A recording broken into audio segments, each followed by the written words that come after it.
One of the more challenging parts of infertility is navigating your decisions, your choices, which treatments to try next, which road to take, which direction to go.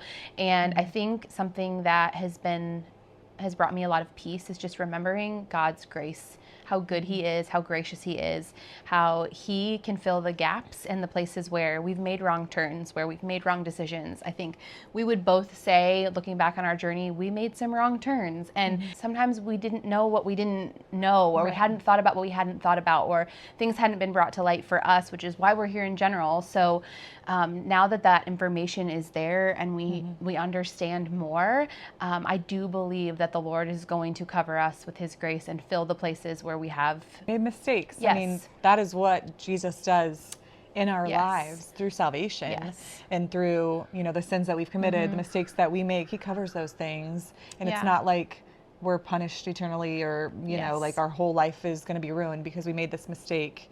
Yes. God's grace covers those things. Yes. And again, do we have consequences for things? Absolutely. Like that's not what we're saying, but if it's true for that, I think it's also true for this. True. And this is not to say, oh, just go do whatever you want and pray for the best.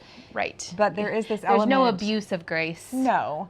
But it's also the reality of, we were talking about, there's often not like a right answer in navigating these things in infertility. What's right for me might not be right for you. And so so much of it is just prayerfully considering together with your spouse and navigating what you guys feel is the right next step. And for some people, they knew like a hard stop and they were going to do adoption. They were not going to pursue this treatment, whatever it might be. But because it's like that and it's not this black and white in the Bible, unique and filled with caveats. Yes. And so that's where we always encourage this, but just being prayerful, getting on your knees with your spouse, praying together about the decisions you're making, what you're doing, and at the end of the day, trusting that like his grace is going to cover the rest. Yes.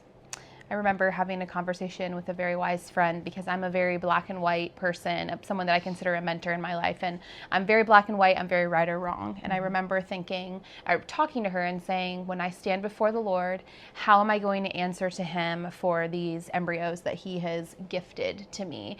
And I remember her just speaking to me like, he's going to respond with grace and love and affection for you.